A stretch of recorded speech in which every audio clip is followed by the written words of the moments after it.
కీర్తనలు 119వ అధ్యాయం 129వ వచనం నుంచి 136వ వచనం వరకు. నీ శాసనములు ఆశ్చర్యములు, కావున నేను వాటిని గైకొనుచున్నాను. నీ వాక్యములు వెల్లడి అగుట తోడనే వెలుగు కలుగును. అవి తెలివి లేని వారికి తెలివి కలిగించును. నీ ఆజ్ఞల అందైన అధిక వాంఛ చేత నేను నోరు తెరచి వగర్చుచున్నాను. నీ నామమును ప్రేమించు వారికి నువ్వు చేయదగినట్లు నా తట్టు తిరిగి నన్ను కరుణింపుము. నీ వాక్యమును బట్టి నా అడుగులు స్థిరపరచుము. ఏ పాపమును నన్ను ఏలనీయకము. నీ ఉపదేశములను నేను అనుసరించినట్లు మనుష్యుల బలాత్కారము నుండి నన్ను విమోచింపము. నీ సేవకుని మీద నీ ముఖకాంతి ప్రకాశింపచేయము. నీ కట్టడలను నాకు బోధింపుము. జనులు నీ ధర్మశాస్త్రమును అనుసరింపకపోయినందుకు నా కన్నీరు ఏరులై పారుచున్నది. ఈ కీర్తన 119వ అధ్యాయంలో 22 భాగాలలో ఇది 17వ అక్షరానికి సంబంధించినటువంటి పే అనే ఆధారంగా వ్రాయబడినటువంటి 8 వచనాలు. దీనిలో మరి కొన్ని ముఖ్యమైన విషయాలు ఈ కీర్తనకారుడు దీనిని గురించి ప్రస్తావిస్తున్నాడు. మొదట 129వ వచనంలో చూచినప్పుడు నీ శాసనములు ఆశ్చర్యములు. ఈ ఆశ్చర్యములు లేక ఆశ్చర్యకరములు లేక ఆశ్చర్యము అనేటువంటి మాట హెబ్రీ భాషలో పీలే అనేటువంటి పదం నుంచి ఇంగ్లీష్లోకి చేయబడింది. అది కొన్ని చోట్ల సీక్రెట్ లేక రహస్యము అని కూడా వ్రాయబడినది. అది దానిలో వివిధమైనటువంటి సందర్భాలలో వేరు అర్థాలిస్తూ ఆ పదాన్ని వాడారు. అది ఉదాహరణకి న్యాయాధిపతులు 13వ అధ్యాయంలో చూస్తే 17, 18 మనోహ, నీ మాటలు నెరవేరిన తరువాత మేము నిన్ను సన్మానించినట్లు నీ పేరేమని యెహోవా దూతను అడుగగా, యెహోవా దూత నీవేళ నా పేరు అడుగుచున్నావు, అది చెప్పసఖ్యము కాదనను. తెలుగులో చెప్పసఖ్యము కాదు అని రాయబడినది. ఇంగ్లీష్లో అది సీక్రెట్ అని రాయబడింది. అది వేరు చోట్ల అది హెబ్రీ భాషలో ఉన్నటువంటి మూల పదము పెలే లేక వండర్ఫుల్ లేక ఆశ్చర్యము అని తెలుగులో చెప్పవచ్చు. తర్వాత అంటే అక్కడ పరలోకం నుంచి దూత వచ్చి మనోహతోటి అతని భార్యతోటి మాట్లాడి వారికి ఒక కుమారుడు పుట్టబోతున్నాడనియు అతను సంసోననియు అలా చెప్పిన తర్వాత వారు దేవదూత పేరు అడిగినప్పుడు ఆ దేవదూత ఇచ్చినటువంటి సమాధానము అది చెప్పసఖ్యం కాదనను. అంటే అంత ఆశ్చర్యకరమైనటువంటి సంగతి అని అర్థం ఆ పేరు. తర్వాత అదే మాటని కీర్తనలో 139వ అధ్యాయంలో 14వ వచనం, నీవు నన్ను కలుగజేసిన విధము చూడగా భయమును ఆశ్చర్యమును నాకు పుట్టుచున్నవి. ఇక్కడ కూడా ఈ ఆశ్చర్యం అనేటువంటి మాట అది ఒక వ్యక్తి అతనిలో ఉన్నటువంటి ఆత్మ సంబంధమైనటువంటి దానికి గుర్తు. మనలో జీవవాయువులను ఊదినప్పుడు ఒకటి ఆత్మ సంబంధమైనటువంటి పరిజ్ఞానం కలిగినటువంటిది. ఆ ఆత్మ సంబంధమైన పరిజ్ఞానం కలిగినటువంటి ఆ జీవాత్మకు సంబంధించిన అంశం పరలోకంలో ఉన్నటువంటి దేవుని విషయాలను, భూలోకంలో ఉన్నటువంటి భౌతికమైన విషయాలను రెండింటినీ కూడా చూడగలిగిన విధంగా ఒక మనిషి దేవుని చేత సృష్టించబడ్డాడు. అందుచేత అది ఆశ్చర్యము అని చెప్తున్నాడు. తర్వాత ఇంకొక చోట యెషయా గ్రంథం 9వ అధ్యాయం 6వ వచనం, ఏలయనగా మనకు శిశువు పుట్టెను, మనకు కుమారుడు అనుగ్రహింపబడెను, ఆయన భుజము మీద రాజ్యభారముడును, ఆశ్చర్యకరుడు, ఆలోచనకర్త, బలవంతుడైన దేవుడు, నిత్యుడగు తండ్రి, సమాధానకర్తయగు అధిపతి అని అతనికి పేరు పెట్టబడను. అక్కడ న్యాయాధిపతులలో మనోహ దేవదూతను అడిగినప్పుడు ఆ పేరు చెప్పసఖ్యము కాదనగా అంటే ఆశ్చర్యకరుడు. ఇక్కడ అతనిని గురించినటువంటి ఆ పేరుని గురించిన వివరణ యెషయా ప్రవక్త చెబుతున్నాడు.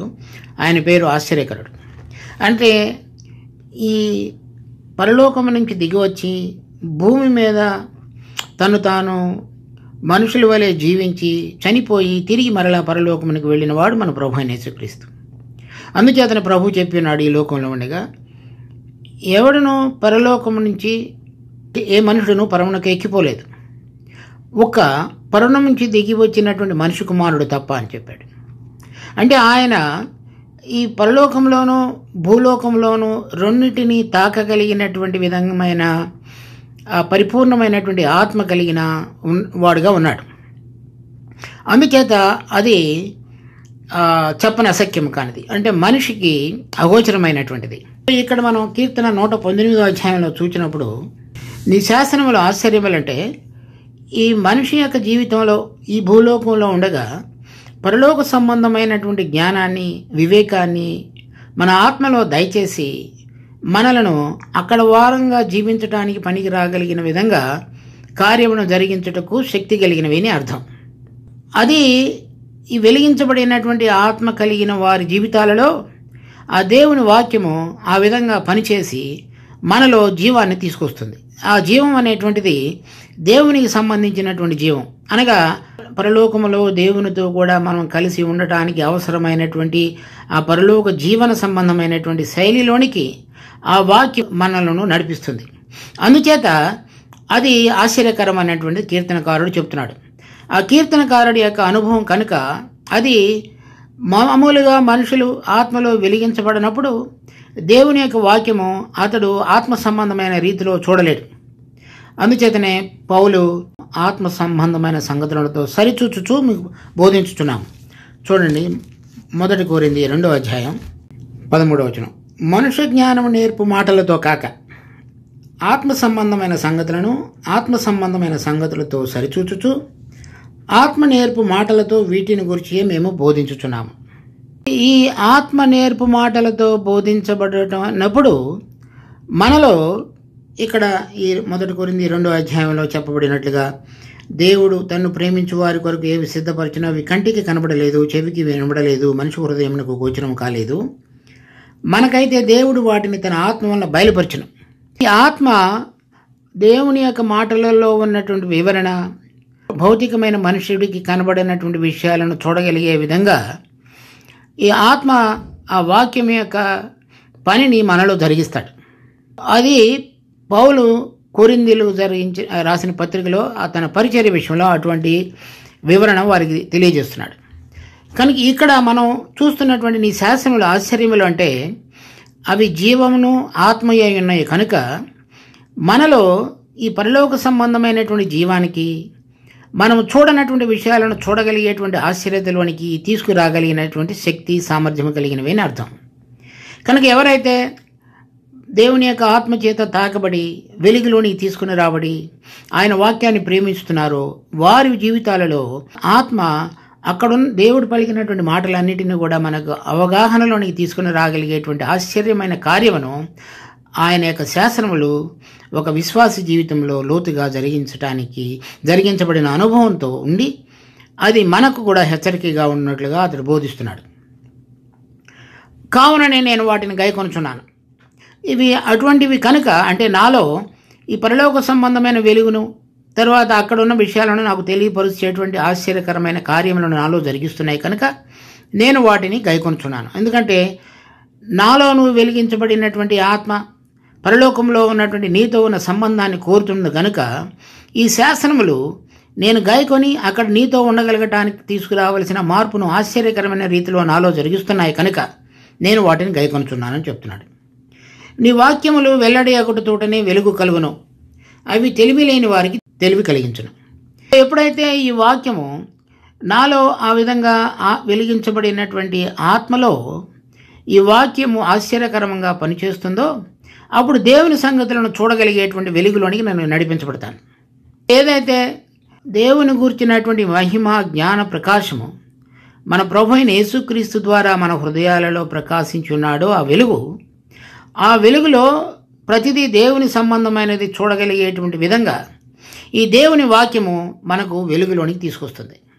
అంటే దేవుడే వాక్యము ఉండగా ఆ వాక్యము ఆత్మ ద్వారా మనలో కుమ్మరించబడినటువంటి ఆ జ్ఞాన ప్రకాశంలో దేవుని యొక్క పరిపూర్ణత, ఆయన సంకల్పములు, ఆయన గుణములు, ఆయన యొక్క నీతి, పరిశుద్ధత, అనేకమైన విషయాలను చూడగలిగేటట్లుగా మనకు వెలుగు దయచేస్తాడు.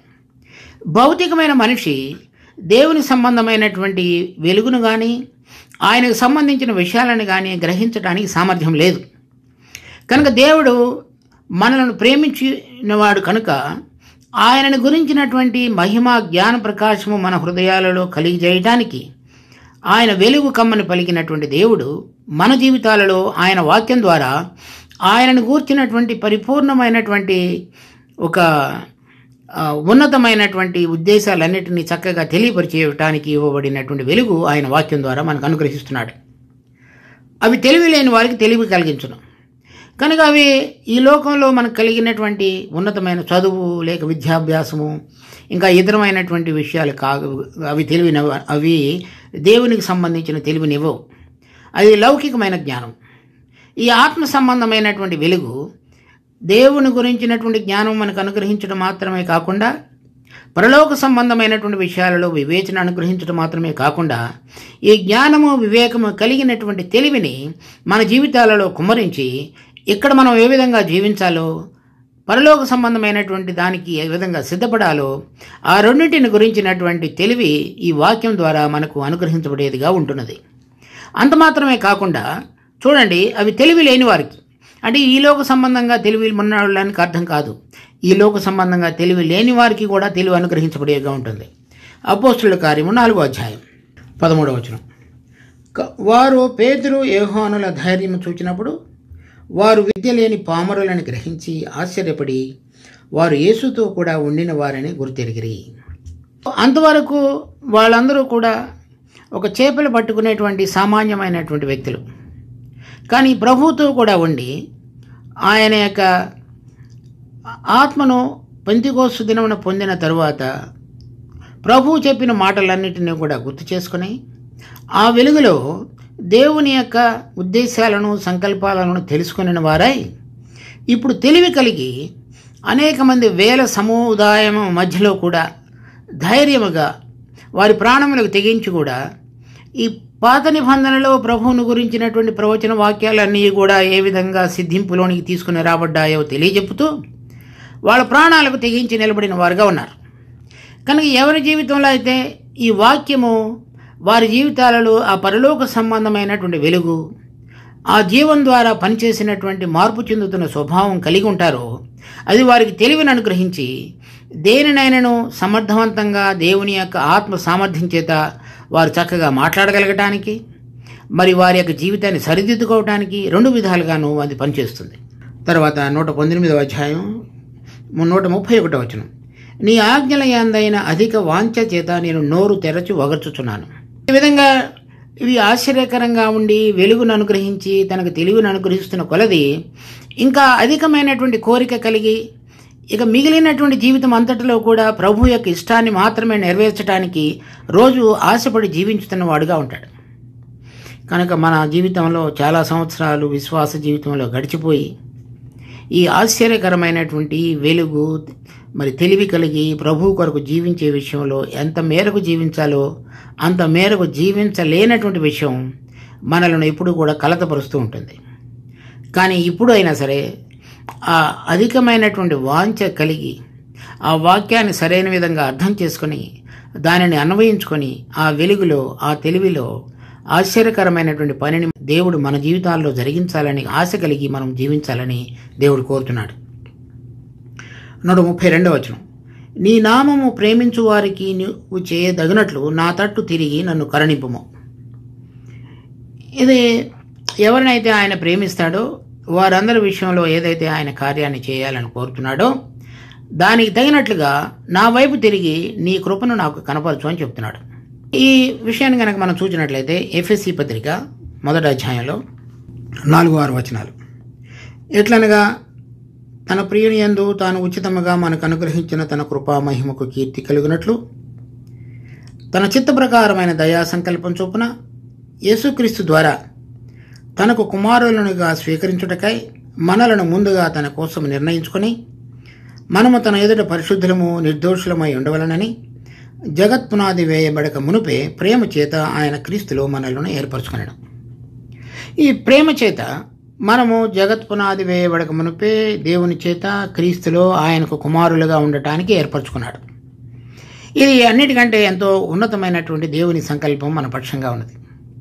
అంటే భూలోకములో భౌతికమైనటువంటి శరీరము ఇక్కడ ఉన్నటువంటి విషయంలో జీవించేటువంటి ఒక వ్యక్తి పరిశుద్ధుడు, ఎవరు సమీపింపు రాని తేజస్సులో ఉన్నటువంటి దేవుడు, మహామహుడు, నిత్య జీవము కలిగిన వాడు, ఆ జీవము ఎటువంటిదంటే దానికి ఆది అంతము లేకుండా తనంతట తానుగా జీవించుటకు సామర్థ్యం కలిగినటువంటి ఆ జీవంలో కలిగినటువంటి దేవుడు మనలను తనకు కుమారులనుగా స్వీకరించి తన మహిమ పొందినటువంటి తన కుమారుడైన యేసుక్రీస్తుతో కూడా మనం భాగస్వాములుగా పాలివారంగా ఉండటానికి ఆయన యొక్క దయాపూర్వక సంకల్పం తన ప్రేమించు వారికి చేసేటువంటిది విషయమై ఉన్నది.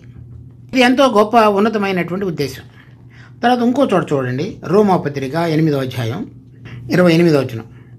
దేవుని ప్రేమించు వారికి, అక్కడ మనం ఎఫెసీ పత్రిక 1వ అధ్యాయంలో అది ఆయన ప్రేమించడం, ఇక్కడ మనం ప్రేమించుతున్నట్లయితే ఆయనను. 28వ వచనం, దేవుని ప్రేమించు వారికి అనగా ఆయన సంకల్పం చొప్పున పిలువబడిన వారికి మేలు కలగటికై సమస్తము సమకూడి జరుగుతున్నవని ఎరుగుదము. ఎందుకనగా తన కుమారుడు అనేక సహోదరులలో జ్యేష్ఠుడగినట్లు దేవుడు ఎవరిని ముందు ఎరిగినో, అక్కడ ఎఫెసీ పత్రిక 1వ అధ్యాయం 4-6 వచనాలలో జగత్ పునాది వేయబడక మునిపే ఆయన ఎవరిని ఎరిగి ఉండినో వారు తన కుమారునితో సారూప్యము గలవారగుటకు వారిని ముందుగా నిర్ణయించిన. మనం ఈ లోకంలో ఇంకను పుట్టక మునిపే ఆయన మనలను ఎరిగి ఉండి మనలను తన కుమారునితో సారూప్యము గలవారగుటకు ముందుగా నిర్ణయించిన. మరియు ఎవరిని ముందుగా నిర్ణయించినో వారిని పిలిచినో, ఎవరిని పిలిచినో వారిని నీతిమంతులుగా తీర్చినో, ఎవరిని నీతిమంతులుగా తీర్చినో వారిని మహిమపరచను. ఇదంతా కూడా ఎవరైతే ఆయనను ప్రేమిస్తున్నారో వారి విషయంలో. ఎఫెసీ పత్రిక 1వ అధ్యాయంలో అది ఆయన ప్రేమించి ఆయన ఉన్నతమైనటువంటి దయాపూర్వక సంకల్పం చొప్పున తనకు కుమారులుగా ఆయన స్వీకరించుకున్నాడు. కానీ అది నెరవేర్చబడటానికి మనం కూడా ఆయనను ప్రేమించినట్లయితే దేవుడు ప్రేమించు వారి కొరకు అనేటువంటిది ఇక్కడ ఒక షరతుతోటి కూడిన వాక్యం ప్రారంభమవుతుంది. అలాంటి వారికి ఆయన పిలిచి నీతిమంతులుగా తీర్చి మహిమపరిచి తన కుమారునితో సారూప్యము గల వారొకటకు ముందుగా నిర్ణయించను. కనుక ఈ దేవుడు ప్రేమించు వారి కొరకు ఏవైతే నువ్వు చేస్తావో దానికి తగినట్లుగా నువ్వు నా పక్షంగా చేయటానికి నన్ను కరుణించు. అంటే ఒక మాటలో చెప్పాలంటే, రాబోయే దినాలలో నీ కుమారునితో సారూప్యము గలవాడనట్లుగా నన్ను ముందుగా ఏర్పరచుకొని నిర్ణయించుకొని నీతిమంతుడిగా తీర్చి ఉన్నావో, చివరికి మెట్టైనటువంటి ఆ మహిమపరచబడుట అనేటువంటి దానిలో కూడా నేను ప్రవేశించగలగటానికి తగిన విధంగా నా పక్షంగా నీ కృపను కనపరచు అని ప్రార్థిస్తున్నాడు. తర్వాత చూడండి, 1 కొరింథీ 2వ అధ్యాయం 9వ వచనం. ఇందును గూర్చి దేవుడు తన్ను ప్రేమించు వారి కొరకు ఏవి సిద్ధపరచునో. కనుక ఇక్కడ దేవుడు ఎఫెసీ 1వ అధ్యాయంలోను, ఇక్కడ 2వ కొరింథీ 2వ అధ్యాయంలోను దేవుడు ప్రేమించు వారి కొరకు ఏవేవి సిద్ధపరిచాడు. రోమాపత్రిక 8వ అధ్యాయంలో దేవుడిని ప్రేమించే వారి కొరకు. అంటే ఈ రెండు కలిసి పనిచేస్తాయి. ఆ రెండు యొక్క వివరణలోనికి రాగలిగిన వారి పక్షంగా ఏదైతే దేవుడు ముందుగా సిద్ధపరిచించాడో అవి కంటికి కనపడలేదు, చెవికి వినబడలేదు, హృదయానికి గోచరం కాలేదు, అవన్నీ కూడా ఇప్పుడు ప్రభువైన యేసుక్రీస్తు రాకడ ద్వారా అపోస్తులకు ప్రవక్తలకు తెలియపరచబడి వాక్యంలో రాయబడి ఉండగా ఆ విషయాలన్నిటి ద్వారా ఒక్క విషయాన్ని మనం చూసినట్లయితే, ఆయన కుమారునితో సారూప్యం కలిగి మహిమలో పాలివారమై ఆయన జీవం కలిగి చివరకు పరిశుద్ధతలో పాలు పొంది నిర్దోషులుగా ఆయన ఎదుట నిలబడి రాబోయే దినాలలో మహిమ కలిగిన రాజ్యం చేయబోట. దానికి తగిన విధంగా నేను జీవించగలగడానికి నాకు కరుణ చూపించు, లేకపోతే దయ చూపించు. నా బలహీనతల విషయంలో నీ బలాన్ని, శక్తిని, సామర్థ్యాన్ని కుమ్మరించి నన్ను లేవనెత్తు. 133వ వచనం. నీ వాక్యమును బట్టి నా అడుగులు స్థిరపరచము, ఏ పాపమును నన్ను ఏలనీయకము. కనుక ఆ మహిమలో ప్రవేశించాలి, ఆ పరిశుద్ధతలో పాలు పొందాలి, దేవుని ఎదుట నిర్దోషులుగా నిలబడాలనేటువంటి ఆశ కలిగిన వాడై ఉండి నా అడుగులను స్థిరపరచము. అంటే ఈ లోకంలో మరి అపవాది దుష్టుని యొక్క ప్రభావం కింద ఉన్నటువంటి ఈ లోకంలో జీవించే నా జీవితంలో నా అడుగులు అటు ఇటు తడబడిపోకుండా, కొన్నిసార్లు శరీర సంబంధమైనటువంటి కోరికల చేత కానీ, లేక ఈ లోక సంబంధమైన ప్రభావం యొక్క చేత ఏడవబడటం కానీ లేకుండా నా అడుగులు స్థిరంగా ఆ మహిమ వైపు, ఆ పరలోకపు ప్రయాణం వైపు నేను స్థిరంగా నిలబడగలగటానికి నా అడుగులను స్థిరపరచు. ఏ పాపమును నన్ను ఏలనీయకము. కనుక మనం మొట్టమొదటిసారి ఆదాము హవ్వలు చేసినటువంటి పాపాన్ని బట్టి మనందరిలో కూడా పాప స్వభావం ఉన్నది. దేవుడు తన కుమారుడిని ఈ లోకంలోనికి పంపించి మన పాపముల నిమిత్తమై తన కుమారుని యొక్క పరిశుద్ధ రక్తాన్ని కార్చి మనలో ఉన్నటువంటి పాప స్వభావం మీద మనం జయం పొందగలగటానికి పాపమునకు తగినటువంటి శిక్షను ఆయన కుమారుని యొక్క దేహములో విధించి తిరిగి ఆయన మృతుల్లో నుంచి లేపుట ద్వారా మనందరం కూడా ఈ పాప స్వభావం విషయమై ఆయనతో పాటుగా చనిపోవుట, తిరిగి ఆయన లేచి ఉన్నాడు కనుక నూతన జీవం కలిగి నడుచుకోగలిగినట్లుగా ఒక గొప్ప ఉన్నతమైనటువంటి ద్వారాన్ని మన కొరకు తెరిచాడు. అయితే ఈ లోకంలో ఈ శరీరంలో జీవించుతున్నంత కాలము కూడా ఎప్పుడైనా సరే మనము ఆయనతో ఆయన శిలువ మరణములో ఐక్యపరచుకోకుండా మనము వేరైన విధంగా కనుక జీవించడం మొదలుపెట్టినట్లయితే ఈ శరీరంలో ఉన్నటువంటి ఆ పాత స్వభావం మరలా మనలో పనిచేసేదానికి అది ఊతాన్ని పొందుతుంది. అటువంటిది నా జీవితంలో ఎలనివ్వకు అని చెప్తున్నాడు. అంటగా నేను ఎప్పుడు కూడా నా కొరకై చనిపోయి తిరిగి లేచిన ప్రభు అయిన ఎటువంటి యేసుక్రీస్తు యొక్క మరణ భూస్థాపన పునరుద్ధానాలలో సాదృశ్యములో ఐక్యపరచబడినటువంటి జీవితం కలిగి ఉండినప్పుడు మాత్రమే ఏ పాపము నన్ను ఎలనివ్వదు. అలా ఉండగలగటానికి నాకు కృప చూపించు. సో చూడండి, ఒకవేళ అలా కనుక లేకపోయినట్లయితే అతడు 19వ అధ్యాయం 13వ వచనంలో కూడా ఆ ప్రార్థన చేస్తాడు. కీర్తనలు 19వ అధ్యాయం 13వ వచనం, దురభిమాన పాపములలో పడకుండా నీ సేవకుని ఆపము, వాటిని నిన్ను ఎలనీయకము. ఇక్కడ దురభిమాన పాపం అంటే ఓ పాపములు అదొక రకం. అంటే దేవుడు చెప్పినటువంటి మాటను మనము తెలిసిన తర్వాత కూడా మొండి వైఖరి కలిగి అది దేవుడు ఏం చేయడలే లేకపోతే ఏం చేస్తాడులే అనేటువంటి ఒక కఠినపరచుకునేటువంటి హృదయం కలిగి దేవునికి వ్యతిరేకంగా లేవటం అనేటువంటిది దురభిమాన పాపం. ఆ పాపము అంటే నీవు కాకుండా నా సొంత శక్తి మీద నా ఇష్టానుసారంగా జీవించే జీవితం అని అర్థం. అది నన్ను ఎలనివ్వద్దని దావీదు చెప్తున్నాడు. అంటే మన జీవితంలో ఎప్పుడైనా సరే ఆ శిలువ అనుభవం కనుక తప్పిపోయినట్లయితే ఈ విధంగా ప్రవర్తించగలిగినటువంటి అవకాశం ప్రతి మనిషికి ఉంది. దాని తర్వాత ఆదికాండం 4వ అధ్యాయం. ఇక్కడ ఆదాము హవ్వల పిల్లలైనటువంటి కయ్యూను హేబేలు వారి తల్లిదండ్రుల చేత బోధించబడిన వారై వారు అర్పణం తీసుకొచ్చినప్పుడు దేవుని ఎదుట హేబేలు మరి వధించబడినటువంటి గొర్రె యొక్క రక్తాన్ని తర్వాత క్రొవ్వును తీసుకొచ్చాడు. కయ్యూను తను పండించినటువంటి పంటలో తను పండించినటువంటి పంట యొక్క ఫలం తీసుకొచ్చాడు. కానీ దేవుడు కయ్యూని యొక్క అర్పణను లక్ష్యపెట్టలేదు. అలాంటి సందర్భంలో ఇక్కడ కయ్యూనుతోటి దేవుడు వచ్చి మాట్లాడుతున్నాడు. 5వ వచనం, కయ్యూనును అతని అర్పణను ఆయన లక్ష్యపెట్టలేదు కాబట్టి కయ్యూనుకు మిక్కిలి కోపం వచ్చి అతడు తన ముఖము చిన్నబుచ్చుకొనక, యెహోవా కయ్యూనుతో నీకు కోపమేలా, ముఖము చిన్నబుచ్చుకుని ఉన్నామేమి, నీవు సత్క్రియ చేసిన ఎడల తల ఎత్తుకొనవా? అంటే ఒకవేళ నువ్వు సరి అయిన విధంగా అర్పణ అర్పించినట్లయితే నీలో పాపమున్నది, ఆ పాపానికి ప్రాయశ్చిత్తం అనేటువంటిది బలి అర్పణ ద్వారా జరుగుతుంది అనే విషయాన్ని తల్లిదండ్రులు నీకు బోధించుండగా, నీ తమ్ముడు కూడా అటువంటి అర్పణ తీసుకొచ్చి ఉండగా నువ్వు ఆ సత్క్రియ ఎందుకు చేయలేదు? ఎందుకంటే నీలో నేను పాపిని లేకపోతే నాలో ఉన్న పాప స్వభావం విషయమైనటువంటి పశ్చాత్తాపం కానీ లేదు కనుక నేను దేవుడి దగ్గరికి అర్పణ ఏది తీసుకొచ్చినా పర్వాలేదు అనుకునేటువంటి స్వభావం నీలో ఉన్నది కనుక అది దేవుడు అంగీకరించడు.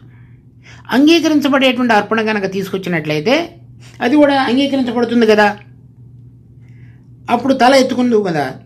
సత్క్రియ చేయని ఎడల ఒకవేళ నువ్వు అటువంటి విధంగా నీ అర్పణ తీసుకుని రాకపోయినట్లయితే నీ పాప విషయమై, నీలో ఉన్న పాప స్వభావం విషయమై నీవు పశ్చాత్తాపడి దానికి విరుగుడు ప్రాయశ్చిత్తం కేవలము బలి అర్పణ ద్వారా జరుగుతుందనే విషయాన్ని కనుక నువ్వు గుర్తెరగకపోతే, అలా చేయని ఎడల పాపము నీ వాకిట పొంచి ఉండను. అంటే నీలో ఉన్న స్వభావాన్ని బట్టి అది నీ వాకిట పొంచి ఉండి నిన్ను తనకిష్టం వచ్చిన రీతిలో నడిపించేటువంటి ప్రయత్నంగా ఆ స్వభావం చేస్తుంది. నీ ఎడల దానికి వాంఛ కలుగును. అంటే ఆ పాపానికి నీ ఎడల వాంఛ కలిగి నీవు దానిని ఏలుదువనెను. అంటే ఆ పాపము ద్వారా నడిపించబడేటువంటి దానిలోనికి నువ్వు వస్తావు. లేకపోతే ఒకవేళ నువ్వు మంచిగా జీవించినట్లయితే అప్పుడు నువ్వు దాని మీద నువ్వు స్వభావం మంచి క్రియ చేసినట్లయితే నీవు ఆ పాపాన్ని లోపరుచుకుంటావు, ఆ పాప స్వభావం మీద జయం పొందుతావు. ఈ బలి అర్పించే విషయంలో నీవు గనక ఈ బలి అర్పించినట్లయితే, నీలో ఉన్న పాప స్వభావం విషయమే పశ్చాత్తాపడినట్లయితే ఆ పాపం మీద నువ్వు ఏలుతావు. లేకపోయినట్లయితే, అలా చేయకపోతే అది దానికి నీ ఎడల వాంఛ కలుగుతుంది, అది నిన్ను ఏలుతుంది. అప్పుడు పాపం మీద నువ్వు జయం పొందలేవు. కనుక ఇక్కడ దావీదు 118వ కీర్తనలో నన్ను ఏలనివ్వకమంటే, ఆ పాపము ఎప్పుడైతే నేను ప్రభు అయిన యేసుక్రీస్తు యొక్క సిలువలో ఆయన నా కొరకై నా పాప స్వభావం విషయమై చనిపోయి ఉన్నాడనే విషయాన్ని నేను మరచి పక్కకు తొలుగుతానో, దాన్ని నేను గుర్తెరగనో, దానికి భిన్నంగా నేను ప్రవర్తించడం నేర్చుకుంటానో ప్రతిరోజు, అప్పుడు పాపానికి నా మీద వాంఛ కలుగుతుంది, అది నన్ను ఏలుతుంది. అలా కాకుండా నేను ఆయనలో కనుకుంటానో, నేను దాని మీద జయం పొందుతాను. అలాంటిది అనుభవాన్ని కలిగి ఉండాలని చెప్పి దావీదు ప్రార్థిస్తున్నాడు. ఏ పాపమో నన్ను ఏలనివ్వద్దు. 134 నీ ఉపదేశములను నేను అనుసరించినట్లు మనుషుల బలాత్కారము నుండి నన్ను విమోచింపుము. నాలో ఉన్న పాప బలహీనతను బట్టి నేను పాపం చేయకుండాను, నేను నా చుట్టూ ఉన్నటువంటి మనుషులు నన్ను బలాత్కారం చేసి వారి యొక్క ప్రభావం చేత నేను పాపంలో పడిపోయేటువంటి అవకాశం ఉన్నట్లయితే వాళ్ళ యొక్క ప్రభావం నుంచి నన్ను కాపాడు. 135 నీ సేవకుని మీద నీ ముఖకాంతి ప్రకాశింపజేయము, నీ కట్టడలను నాకు బోధింపము.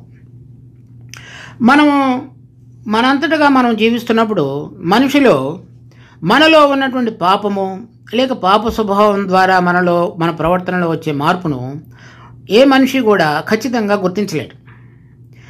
అది దేవుడు యొక్క వెలుగు, ఆయన ముఖకాంతి మన మీద ప్రకాశింప చేయబడినప్పుడు మాత్రమే, ఆ వెలుగులో మనం నిలబడినప్పుడు మాత్రమే ఆయన ఏ స్వభావం చొప్పున మనతో రాబోయే దినాలలో వ్యవహరిస్తాడో, లేకపోతే ఇప్పుడు మనలో ఏది ఉన్నదో అది మనకు కనబడేటట్లుగా చేస్తాడు.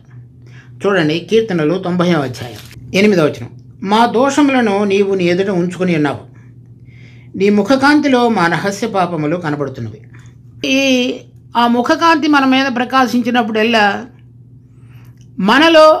మనము ఇంతవరకు దాని విషయంలో ఒకవేళ పశ్చాత్తాపడినప్పటికీ మనస్సాక్షిలో పశ్చాత్తాప పడకుండా హృదయంలో మాత్రమే పశ్చాత్తాపడినట్లయితే అది దేవుడు ఏ విధంగా చూస్తాడో ఆ వెలుగు మన మీద ప్రకాశించినప్పుడు మనకు అర్థమవుతుంది. అందుచేత పౌలు ఇంకో చోట చెప్తాడు, నన్ను నేను పరీక్షించుకొనను, ఎందుకంటే నేను నీతిమంతుడిగా కనబడతాను. అంత మాత్రం చేత నేను నీతిమంతుడిగా దేవుడు చేత ఎంచబడినట్లు కాదు. కనుక నేను దేవుని ఎదుట నిలబడినప్పుడు హృదయం యొక్క అంతరంగంలోని ఆలోచనలు, తలంపులు, రహస్యమైనవన్నిటినీ కూడా వెలుగులోనికి తీసుకుని వస్తాడు. ఆ ముఖకాంతి ఇప్పుడు కనుక నా మీద ప్రకాశించబడేటట్లుగా చేయబడినట్లయితే ఆ దినమున ఏవైతే వెలుగులోని తీసుకుని వస్తాడని దేవుడు వాక్యంలో సెలవిస్తున్నాడో వాటన్నిటిని నేను చూడగలిగి చిన్న చిన్న విషయాలను కూడా నేను సరిదిద్దుకోగలిగిన విధంగా నన్ను నేను నీతిమంతుడిగా ఎంచుకొనకుండా, నేను చేసిన క్రియలు, మాట్లాడిన మాటలు, చేసిన తలంపులు, ఆలోచనలు నన్ను నేను సమర్థించుకోకుండా ఆ ముఖకాంతిలో నేను సరైన విధంగా సరిదిద్దుకుంటూ నడవగలగటానికి ఈ కీర్తనకారుడి యొక్క ప్రార్థన అయినది. 136వ వచనం. జనులు నీ ధర్మశాస్త్రమును అనుసరింపకపోయినందుకు నా కన్నీరు ఏరులై పారుచున్నది. 8 వచనాలలో చెప్పబడినటువంటి విధంగా ఈ ఆశ్చర్యకరమైనటువంటి సంగతి అతని అంతరంగంలో జరగటం కానీ, దేవుని వెలుగు కలిగి తెలివిని పొంది ఈ లోకంలో పరలోక సంబంధమైన వాటి వరకు జీవించటం కానీ, తర్వాత ఈ పాప స్వభావం మీద జయం పొందగలిగినటువంటి ప్రతిరోజు అభ్యాసం కలిగిన జీవితం కానీ, దేవుని ముఖకాంతిలో వాళ్ళ యొక్క జీవితాన్ని సరిదిద్దుకుంటూ జీవిస్తున్న జీవితం కానీ వారు అనేక మంది అనుసరింపకపోయినందుకు, అంటే ఉన్నతమైన మహిమ కలిగినటువంటి ఈ పరిశుద్ధమైన దేవుని జీవం వాళ్ళలో పని చేయడానికి అవకాశాన్ని ఇవ్వకుండా ఈ లోక సంబంధంగా జీవిస్తున్నటువంటి అనేక మందిని అతను చూచినప్పుడు నా కన్నీరు ఏరులై పారుచున్నది అని చెప్తున్నాడు. కనుక విశ్వాసులు అని పిలువబడేటువంటి మనము దేవుని పిలుపు యొక్క ఔన్నత్యాన్ని మరచిపోయి పరలోక సంబంధమైన వెలుగులో ఆ జీవం కలిగి ఆశ్చర్యకరమైనటువంటి మార్పులో దేవుని యొక్క ముఖకాంతిలో ప్రతిరోజు మనం ఆయనలో నడవటం అనేది కనుక అభ్యాసం చేయకపోయినట్లయితే అది నిజంగా దుఃఖించవలసిన విషయమైనది. దేవుడు మన జీవితంలో ఆ వెలుగును, ఆ తెలివిని, ఈ పాపం మీద జయాన్ని, దేవుని యొక్క వెలుగులో నడవగలగటానికి కావలసిన కృపను ప్రసాదించి మనము ఆ సంపూర్ణ సిద్ధింపబడినటువంటి ఆత్మల జాబితాలోనికి రాగలిగేటట్లుగా దేవుడు తన కృపను మన పక్షంగా కనపరచును కాక. ప్రార్థించుకుందాం. మా జీవం కలిగిన తండ్రి, మీ కృపలో ఇచ్చిన వాక్య భాగాన్ని బట్టి మీకు ఎంతో వందనాలు. దీన్ని మా కొరకై ఆశీర్వదించి మీ నామానికి మహిమ తెచ్చుకోండి. మేము ఆ విధంగా జీవించగలిగేందుకు కావలసిన దయను, కనికరాన్ని మా పక్షంగా కనబరించండి. మీ ఉన్నతమైన ఉద్దేశాలు, దేవుని ప్రేమించే వారి కొరకు మీరు ఏవైతే సిద్ధపరిచి ఉంచారో దాని యొక్క పరిమాణంలోనికి మేము అధికమైన వాంఛ కలిగి దానిలో ప్రవేశించగలగటానికి ప్రతిరోజు మా జీవితాన్ని మీరు కట్టండి. మా రక్షకుడు ప్రభువైన యేసు నామమున అడుగుతున్నాం తండ్రి. ఆమేన్.